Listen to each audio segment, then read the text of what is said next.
આજે નખત્રાણા મધ્યે નાયબ કલેક્ટર કચેરીની સામે નખત્રાણા સરપંચ સંગઠનના નેજા હેઠળ તમામ ગ્રામ પંચાયતોના સરપંચશ્રીઓ, એમના ચૂંટાયેલા પ્રતિનિધિશ્રીઓ આજે અહીંયા ધરણા ઉપર કાર્યક્રમ રાખેલો છે. અને એ ધરણાનો કાર્યક્રમ આજે છે જે ગૌચર બચાવવા માટેનો આજનો આ કાર્યક્રમ છે. ગાય માતા માટેનો આજનો કાર્યક્રમ છે. અમને જ્યારે જાણકારી થઈ, કોંગ્રેસના પરિવારના ઘણા બધા મિત્રો અમે અહીં આવ્યા છીએ. સરપંચ સંગઠન નખત્રાણાને ખૂબ ખૂબ અભિનંદન આપીએ છીએ કે તમે જે રીતે આજે ધરણાનો કાર્યક્રમ રાખ્યો છે અને જે માંગણી કરી છે એ ખૂબ જરૂરી છે. કારણ કે આપણો કચ્છ જિલ્લો છે, બીજા જિલ્લાઓ કરતાં અલગ છે. અહીંયા માનવ વસ્તી કરતાં પશુધનની વસ્તી વધારે છે. પશુપાલકો એના ઉપર એનું રોજગારી આધારિત પશુપાલન ઉપર છે. ત્યારે ગૌચર બચાવવા ખૂબ જરૂરિયાત છે. અને ભૂતકાળમાં આપણા ગાયો માટેના અનેક જમીનોના પણ દાન આપણે આપ્યા છે, બલિદાનો પણ આપ્યા છે. ઘણા ગામો ગાય માતા માટે થઈને પારિયાઓ પણ છે. એનાથી પણ આપણો કચ્છનો આખો ઇતિહાસ આપણે બધા એને ખ્યાલ છે. તો આજે જે સરપંચ સંગઠન અહીંયા નખત્રાણામાં જે ગાય માતાના હેતુ માટે થઈ અને આ ધરણા ઉપર બેઠેલા છે, ત્યારે અમે એમને મળવા આવ્યા છીએ.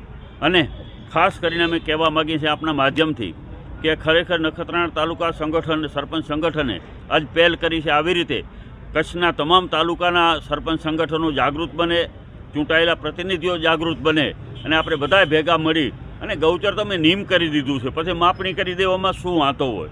ક્યાંક ને ક્યાંક તંત્ર એવી આડોડાઈ કરે કે તમે માપણી ફીના પૈસા ભરો તો અમે માપીએ, અથવા તો તમે એને આધાર પુરાવો બતાવો કે ક્યાંક ગૌચર આવેલી છે તો અમે માપણી કરીએ. પણ એ સરકારની જવાબદારીને ફરજમાં આવે છે કે તમે જે ગૌચર નિયમ કરેલ છે, જે અત્યારે રેકર્ડ ઉપર છે, જેના 7/12 છે ઉપલબ્ધ, તો તમારે એના પ્રમાણમાં જ તમારે જમીન માપવાની છે. કોઈ વધારે તો માંગણી છે નહીં.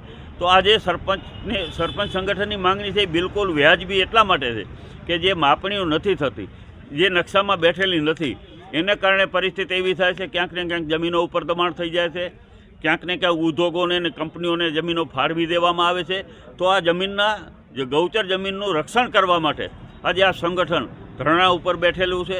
અને અમે એમને આજે ખુલ્લેઆમ અમે એમને સહકાર અને ટેકો આપીશું. જ્યાં જરૂર પડશે ત્યાં અમારા કોંગ્રેસ પરિવાર પણ એમની સાથે છે. કારણ કે મુદ્દો બધો ખૂબ સાચો છે, વ્યાજબી છે. ઘણા સમયથી અલગ અલગ ગ્રામ પંચાયતો કલેક્ટરશ્રી પાસે માંગણી કરે છે, પણ ક્યાંક ને ક્યાંક એની નિષ્ક્રિયતા, કંઈ તો નિષ્ક્રિયતાને કારણે અત્યાર સુધી માપણીઓ થઈ નથી. આ પરિસ્થિતિ આપણા જિલ્લાની છે. એટલે આવું ભવિષ્યમાં ન થાય અને જમીન આપણી સુરક્ષિત રહે. કારણ કે અમે તો આ જે જમીન છે એ હવે કોઈ નવી જમીન તો આપણે આવવાની નથી. તો જ્યાં જે જમીનો છે દરેક સરપંચ સંગઠનો અને પંચાયતના પ્રતિનિધિઓને અમે કહેવા માગીએ છીએ કે આપના ગામમાં જાગૃત બની અને દરેક ગ્રામ પંચાયત ગૌચરની જમીનો છે એ સુરક્ષિત થાય, એની માપણીઓ થાય, એના હદ નિશાન લાગી જાય.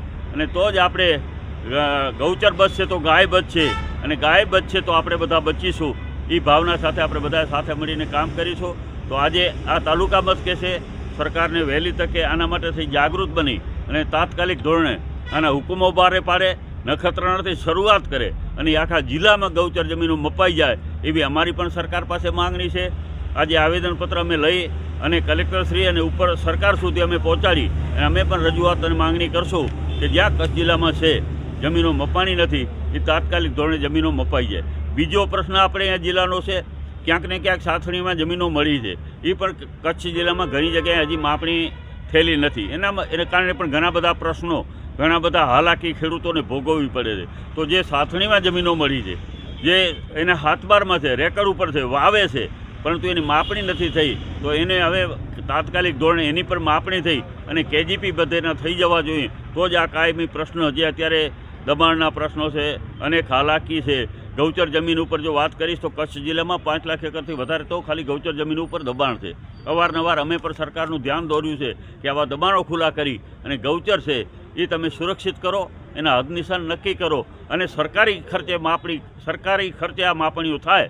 કારણ કે ગ્રામ પંચાયતો તો પૈસા ન ભરે તો સરકારની ફરજની જવાબદારી આવે છે. પંચાયત એ સરકારનો જ હિસ્સો છે, ત્યારે સરકારની જવાબદારી બને છે કે વહેલામાં વહેલી તકે આ જે ગૌચર જમીનો છે એ મપાઈ જાય. એવી અમે આજે સરપંચ સંગઠનને મળી એમને પણ ખાતરી આપી છે કે અમે તમારી સાથે છે, અમારી જ્યાં પણ જરૂર પડશે ત્યાં અમે સહકારથી સાથે મળી અને આપણે સૌ બધા ભેગા થઈને ગૌચર બચાવશું. જય ગૌ માતા, જય હિન્દ, જય ભારત.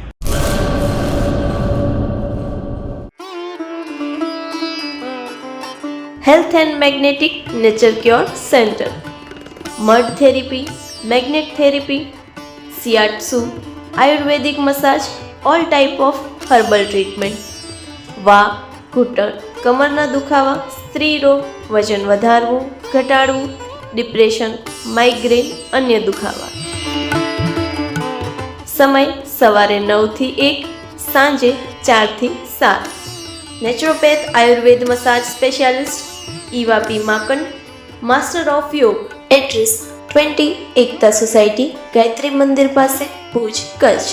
Mobile number 9898577294, 8511990994.